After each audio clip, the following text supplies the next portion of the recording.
আজকের এই দিনটা আমার কাছে অনেকটা কষ্টের। ভেবেছিলাম আজ আর ব্লগ বানাবো না, কিন্তু তারপর ভাবলাম না থাক বানাই, এই ব্লগটা না হয় সারা জীবন স্মৃতি হয়েই থেকে যাবে। আসলে এই যে আজ আমার কুইট রানী আমাকে ছেড়ে সারা জীবনের জন্য দূরে চলে যাচ্ছে। টাকার অভাবে শুধু আমাকে এটা দিতে হচ্ছে, দিচ্ছি তো আমার মনের ভিতরে এতটা কষ্ট। আমার মনের ভিতরে আজ কি চলছে এটা শুধু আমিই জানি। না পারছি ওকে আমি আমার কাছে রেখে দিতে, আর না পারছি ওকে মন থেকে বিক্রি করতে। জানি না আমি কতটা ঠিক করছি।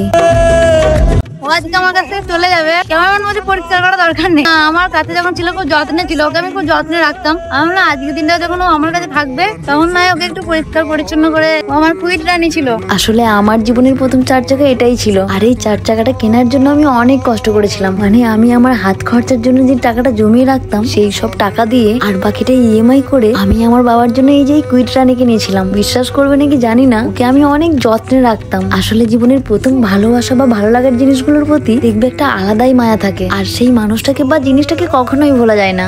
আমি বুঝতে পারছি না আমার এত কষ্ট কেন হচ্ছে। সবাই বলবে এত যখন কষ্ট হচ্ছে তাহলে বিক্রি করার কি আছে, কিন্তু ব্যাপারটা হচ্ছে আমি যে একটা গাড়ি নেবো সেটার জন্য আমার টাকার দরকার। ঠিক আছে, পড়ে থেকে এটা বিক্রি করে দেওয়া ভালো। এটা যদি বিক্রি হয় যে টাকাটা আসবে একটু আমার অনেকটা হালকা হবে, তার জন্য এটাকে আমি বিক্রি করে দিচ্ছি।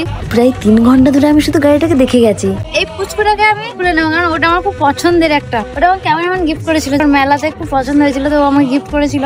এই গাড়িটার প্রতি যে ভালোবাসাটা আছে না, আমার এই গাড়িটার প্রতি যে ভালোবাসাটা আছে, জানি না আমি আমার পরের গাড়িটাকে ঠিক এরকম ভাবে ভালোবাসতে পারবো কিনা। আর মাত্র কিছুক্ষণ পরেই ও আমাকে ছেড়ে চলে যাবে। তাই ঠিক প্রথম দিনের মতো আমি আবারও আমার কুইট রানীকে জড়িয়ে ধরেছিলাম।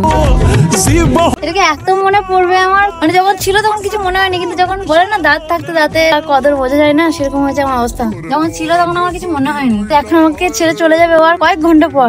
এখন আমি বুঝতে পারছি আমার কাছ থেকে ঠিক কি হারিয়ে যাচ্ছে। এটা শুধুমাত্র একটা গাড়ি ছিল না, এটার ভিতর আমার একটা ছোট্ট সংসার ছিল। আমার সব জিনিসপত্র এখানেই থাকতো, কিন্তু আজকের পর আর থাকবে না।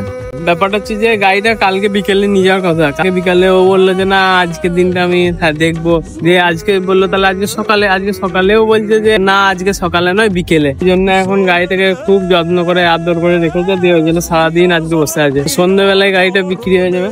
আজ যদি আমার টাকার অভাব না পড়তো, আর যদি কুইট রানীর ভিতরে একটু সেফটি বেশি থাকতো, তাহলে আমি কখনোই এটাকে সেল করতাম না। অনেক চেষ্টা করেছিলাম আমার মায়ের ইচ্ছা পূরণ করার জন্য। এই যে আমার কুইট রানীর ছাদের উপর যদি কোনো রকম করে একটা সানরূপের ব্যবস্থা করতে পারতাম, তাহলে সত্যি বলছি আমার থেকে খুশি আর কেউ হতো না, আর আমার জীবনের প্রথম গাড়িটাকে সেল করতেও হতো না।